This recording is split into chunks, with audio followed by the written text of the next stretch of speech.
me today for our quarterly webinar on shopper confidence of the UK consumers.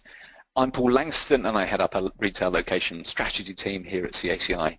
So please join in as we go along and post your questions. I will do my best to answer them at the end of the agenda. So hopefully you can work out how to post any questions that you've got.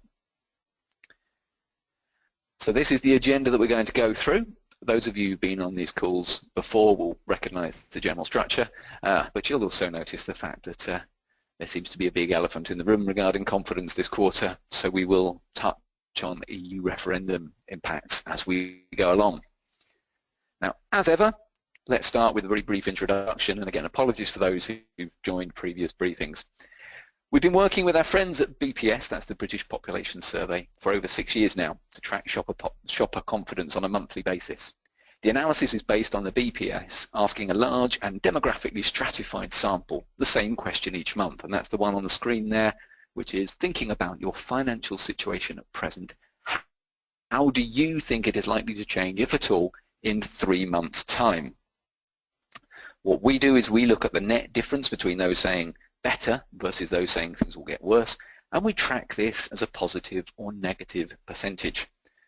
And the key difference of our approach to monitoring confidence is that whilst the headline shopper confidence trend's interesting, our Acorn classification enables us to look at the trends below that headline rate, so we can see how different consumer groups are thinking, and we can then link this to their shopping behaviours, brands and places. Okay, let's get on with it. And let's start by looking at the headline shopper confidence trend. Well, the title of this webinar is shopper confidence still climbing? And in one word, we can answer no. Okay, we're not going to end the webinar there. We're going to unpack that a little bit more. So the headline level of confidence has dropped by just under 2% over the quarter to the end of March, leaving us to end the quarter at plus 10%. So this is the largest ever drop in the first quarter of the year since our records began. It is also the first time that confidence has dropped in the first quarter of the year since the bad old days of 2010, when confidence then dropped from plus 5 to plus 4 as it started to head into quite seriously negative territory. So unfortunately we have bad news this quarter, but we do need to be careful not to overstate the significance of this headline rate drop.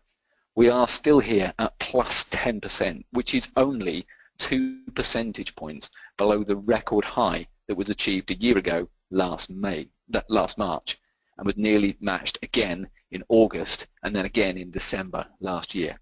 So whilst we are seeing a concerning drop in the confidence, this fall sits within the bounds of the gentle ups and downs that we've seen over the last year since that record was set in March 2015. If we look at the longer term picture since our records began, we can see that whilst the last year has hardly set the world alight in terms of soaring confidence, given the background of concerns about the global economy, uncertainty around Europe and talk of slowing orders, to have only dropped by 2% below the record level is actually not too bad. It's not exactly a crisis of confidence, especially when you compare it with the long-term roller coaster shown here since our records began in 2010. As ever, I always think that whilst the headline rate is interesting, you really need to look into how confidence is behaving at the more detailed demographic level to really understand how consumers are feeling. So let's now spend most of the time looking at the behaviour of the different Acorn categories and see which is this quarter's key Acorn group and key Acorn category. And as I said before, let's see how the EU referendum appears to be shaping shopper confidence sentiment. As most of you will, we've got 5 Acorn group categories. The left-hand bar, Affluent Achievers, is the most affluent. The lighter blue, urban and varsity, to the right of each set are the least affluent. Now at the broad Acorn category level, we see a much more mixed picture than the decline that we've seen at a headline rate. 3 of the 5 categories have seen a fall in confidence over the quarter, and therefore 2 have actually seen a slight rise. So why the difference for the other 2? And why are the odd bedfellows of affluent achievers and the financially stretched bucking the trend of decline? Well, before I look into that in more detail, I'm going to start off by breaking my rule of not naming the same key Acorn category for 2 consecutive quarters. But I've decided that the pattern of behaviour of the comfortable communities, the green bar on this chart, is sufficiently interesting that it warrants more investigation. So let's start there by focusing on just those green bars on this busy chart. At the last of these quarterly webinars, I made a big thing of the importance of rising confidence in the middle ground of the demographic spectrum as we're heading into Christmas. That is shown by the 3 bars on the left of this chart, and you can see the step rise in confidence. So having made a big thing of the importance of the rise, it would be wrong of me to gloss over the fact that the latest 3 months have pretty much seen a mirror image of the positive sentiment at the end of the calendar year. January saw a drop of 1.5 percentage points, February a 3 percentage point drop, before March saw a bit more stability, to drop just a further 0.5 point to end the quarter a fraction below plus 10%. Now this may not sound that much, and we should be pleased that such a large Acorn category are still in a position where sentiments are strongly positive. So we have got 10% more people, or 10 percentage points more people saying they think things are going to get better than they think it's going to get worse. But this is the first time that we've witnessed a 5 percentage point drop over a 3-month period from the comfortable communities since August to October 2010. Now that point in 2010 was exactly the point when both comfortable communities and the population as a whole moved into negative territory, where comfortable communities then stayed right the way through until April 2012. Now whilst we're in a much better place now than we were in 2010, this should give us a bit of a warning just how jittery this Acorn category as a whole are feeling about their economic outlook. Let's hope that this trend does not extend as it did in 2010, where we saw a drop of 11 percentage points over 9 months. Because if we did, such a trend would leave comfortable communities at just plus 4% in the run-up to Christmas this year. But what is particularly interesting are the difference of opinion of the component Acorn groups that make up the broad comfortable communities category, and those are reflected by these bars. Now usually for this section I only show the latest 3 months, as it risks me showing far too many busy charts. But to me, it's the full 6-month trend that is fascinating me, so please bear with me on the graphics. I'll do my best to flag the key points. Now let's start by looking at steady neighbourhoods. Last quarter I waxed lyrical about the Acorn group that I declared to be the key group for the quarter. To quote myself in last time's webinar, I said the following: with this group being the very definition of the middle ground of the Acorn demographic spectrum, the UK government and retailers alike should take a great deal of confidence from such a solid rise in confidence in the latter half of the year. Well, what a difference a quarter makes. Whilst it looks like the rot has stopped in the last month, and in the grand scheme of things a confidence level again of plus 10% is still pretty good, this key middle ground dropped an alarming 14 percentage points since their record high in December. This really does look like a group that's got jittery about their financial prospects, and unless they have suddenly spotted something else, I can only assume that this is mostly due to the uncertainty about what the EU referendum may mean for them. Let's hope that they can hold their nerve until we find out what the future holds. Otherwise, we could see significant implications for many of the retailers serving the middle ground.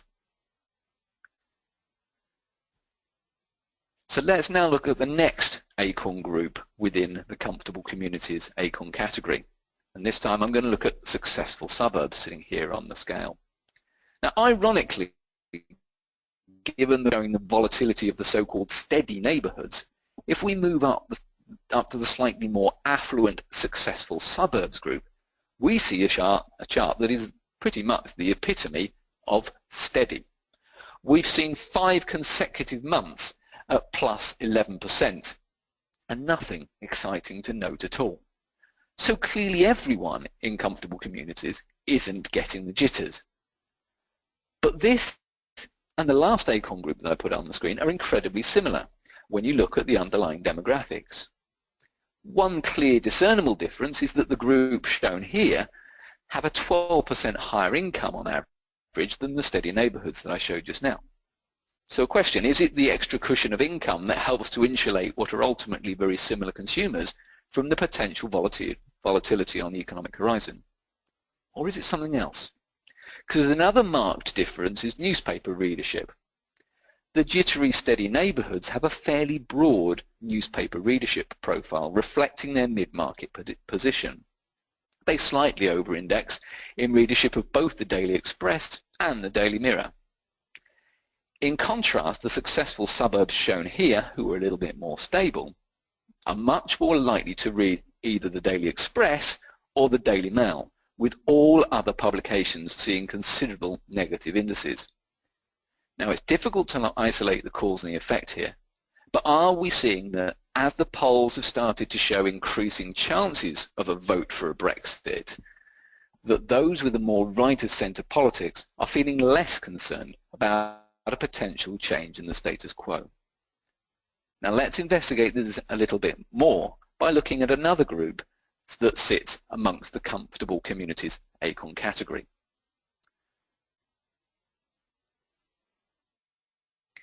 We've now moved to the comfortable seniors, again shown here on the chart. The comfortable seniors are not just showing stable confidence, they have seen a massive increase since Christmas. The 13 percentage point rise in confidence over the 2 months from November to January has been the biggest increase in confidence of this group since the start of 2011. Now, I've commented a number of times on these webinars on how comfortable seniors have consistently recorded some of the lowest average levels of confidence. They have averaged at -2% since our records began and are one of only 2 Acorn groups to have spent any time in negative territory in the last 12 months. So these are not people who are often positive about their finances.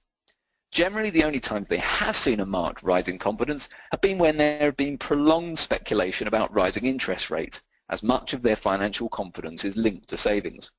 However, as there has not been such speculation in the last quarter, we need to look for other possible explanations. One possible explanation is that from April this year, the amount of tax paid on savings dropped, and the budget in March could probably be described as pension-friendly. Both of these would benefit this group disproportionately, as 34% of them are retired, the most of any Acorn group. But I do not feel that these changes are sufficient or at the right times to explain this rise in their financial confidence. I would therefore again speculate that this is another group which may have positive views about the impact of a possible Brexit on their finances. And yes, this group have the second highest levels of Daily Express and Daily Mail readership of any Acorn group. It is this unique trend that has brought me to name this group as this quarter's key Acorn group. So we shall just spend a few more slides looking at their shopping habits and behaviours in a little bit more detail. In terms of their shopping behaviours, the comfortable seniors always come as a bit of a surprise. Our unique shopper dimension surveys, the UK's largest in-centre interviews of consumer shopping habits, reveal the following. Whilst they spend a fairly average amount on each shopping trip, reflected by this index of 98, they are fairly occasional shoppers, only going on shopping trips when the needs arise. When they do go shopping, they spend a very large amount of time in the retail centre. Sorry, that's a lie. When they do go shopping, they spend a very average amount of time in the retail centre. This is despite the fact that they are highly likely to find time to use the food and beverage facilities on offer as part of their trip. Now, whilst it's easy to stereotype that as seniors, the comfortable seniors are unlikely to shop online or use click and collect, this is not true. And this group are a great example of how connected retail works for consumers. As these are a group that make relatively infrequent trips to stores, between their shopping trips, their online spend is relatively high, with them making relatively infrequent but high-value online purchases that match their ethos of paying extra for quality items. Click and collect is also a perfect partner for their mode of shopping. As comfortable seniors shop relatively infrequently, they want to be confident that the products that they want are definitely going to be available when they need them and when they go shopping. As a result, with an index here of 157, they are amongst the most likely groups to use click and collect. So that's how they shop. What about where they shop? Now, there's probably no great surprise that these group of comfortable seniors are disproportionately found at retail centres around the coast. So yes, we've got Worthing and Eastbourne and Broadstairs and Clacton and all those other ones on the market, on the map shown there. So these are the places where, if these group are showing more confidence, we might see an uplift in retail opportunity.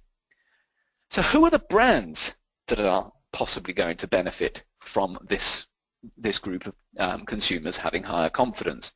Well, it's an interesting bunch here who should benefit from the comfortable seniors trend bucking rise in shopper confidence. And I emphasize the word again of should. Bon Marché have reported challenging trading conditions, and they should be benefiting. The challenges facing new boss of M&S, Steve Rowe, are well documented, and the challenges facing British home stores have been all over the press in the last few months. However, brands also well aligned with this group are Lakeland, that announced that profits had doubled last year, and the Range and Mountain Warehouse are both on a roll of openings both in the UK and abroad. So what are we seeing here? Well, we're seeing that while shopper confidence is good news for these businesses, we again see that this is only one component of successful trading. Now, I've probably already spent more time than I should do on my key Acorn category of comfortable communities and the three most interesting groups contained within it. So I'll now move to summarize the other key Acorn headlines. Let's start with the other two categories that have seen a drop in confidence over the quarter, so that we can hopefully end on a more positive note. I almost made the rising prosperity Acorn category my key one this quarter, as they have also seen a dramatic drop in shopper confidence since December, when they hit their record levels of plus 18%. Since then, they have seen two sizable steps down to take their level at the end of March to plus 9%. This takes them to their lowest level since January 2014 and means they have lost their position as the most confident Acorn group. In fact, the step of 6 points in March dropped them from first place to fourth as a result. Now, whilst I usually only drill into the component groups of my key category, I think that the stark contrast shown on the screen here of the two component groups of the rising prosperity also warrant a little more time. The chart here shows two very different trends since Christmas that conflict with the group level trends of the comfortable communities. This time we see the more affluent of the groups, in this case the city sophisticates, the left set of bars, is the one that is getting most twitchy and has seen the biggest step down in confidence.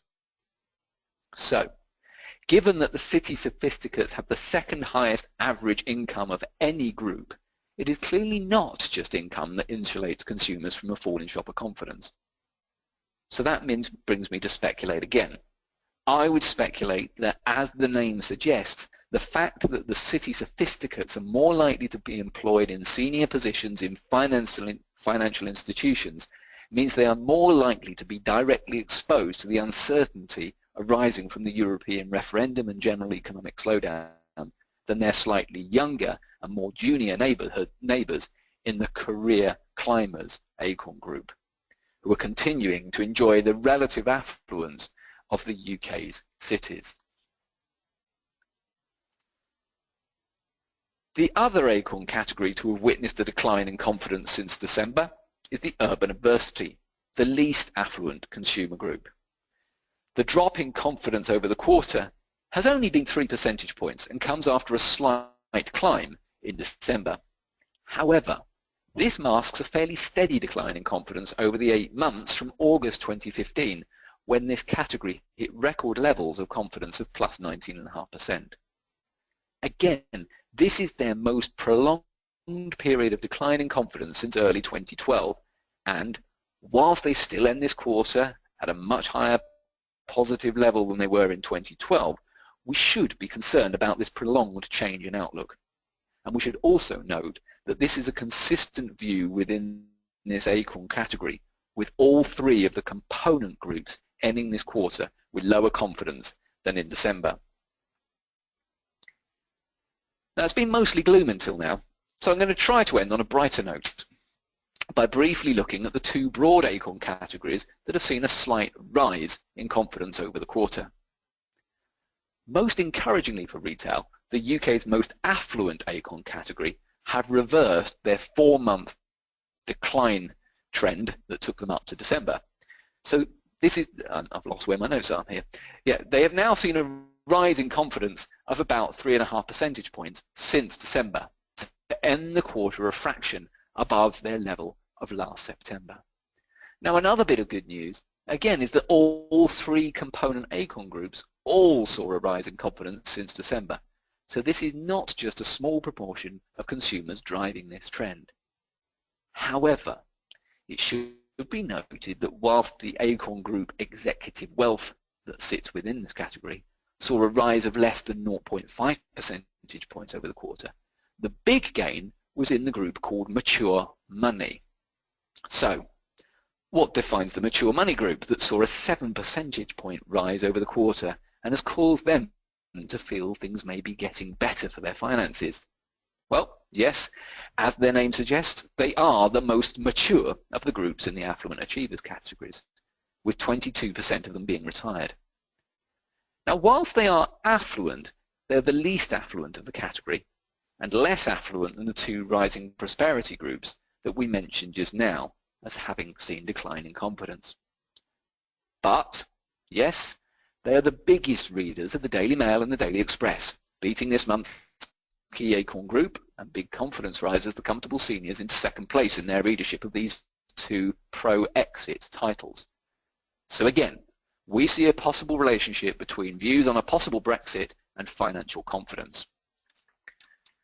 And this brings us to the last and quite frankly the least interesting of this quarter's Acorn categories, the financially stretched. Over the quarter as a whole, they've seen a small rise of just over 1 percentage point, consisting of 2 months of rise and then a drop back. They have now stayed in a very narrow band either side of plus 10% for over a year and seem to move very little at a category level. But what is again interesting is that when you drill in further into the demographics below this Acorn category, again I am seeing that age appears to be a major factor in the growing confidence. The poorer pensioners Acorn group, hidden behind this broader category chart, have jumped 11 percentage points since November, when they were wallowing in negative territory at -1.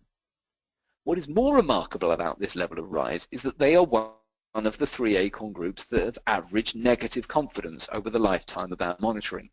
So these are not a bunch used to talking up their financial prospects. As their name suggests, poorer pensioners are both one of the oldest and least wealthy Acorn groups. And whilst their politics appear more mixed from their newspaper readership profile, they do have readership levels, high readership levels of all of the tabloid titles. So, again, in the absence of any clear signs of major policy changes benefiting pensioners or a rise in interest rates, I would again argue that a combination of age and politics are having a marked impact on the financial confidence sentiments of the financially stretched. Again, more of an impact than their level of income. So, it's been a pretty interesting quarter. Let's summarize. After a relatively buoyant Christmas, we appear to have suddenly moved into a period of overriding concern after turning the corner into the new year. There have been some very notable drops in confidence at a headline level, as well as in many Acorn categories and their component groups, which should flag concern, particularly as we've seen the pre-Christmas gains in Middle Britain being reversed. But we need to be careful not to overplay this, as all Acorn groups and categories spent the whole quarter in strongly positive territory, and the headline rate is only 2 percentage points below record levels. While some of the cause for concern can no doubt be explained by consumers taking off their pre-Christmas blinkers and seeing the increasing signs of a slowdown in the UK and global economy, it is my belief that the age and politics profile of the contrasting Acorn groups reporting positive and negative views on their financial outlook broadly reflects positions on the EU referendum. I would say that the Acorn groups most likely to support an EU exit are reporting a more positive outlook on their finances, whilst those groups most likely to be directly impacted by the uncertainty that an exit vote would bring are showing the most notable declines in confidence. Now, I expect we will see further polarization along these lines when I present the next quarter's result, which will fall just after the referendum has taken place. And I would expect the uncertainty will result in a further drop in headline shopper confidence when we meet again. So that concludes today's presentation. I'll just leave those numbers and contact details on the screen. If you would like to know any more, please contact me directly on the details below the cheesy picture, or also contact us on the other contact details there. We'd also like to extend you a warm welcome to our Uncovering the Future of Retail briefing that we are holding at 2:30 p.m. on the 19th of May. That will be a presentation by me and my colleague Alex McCulloch and a chair to talk about exactly what it says there, the future of retail. It'll be a great chance for you to join us, and then there'll be some drinks afterwards. So I will now turn my eyes to the screen and see if there are any questions. If you have any others that you would like to add, please type away.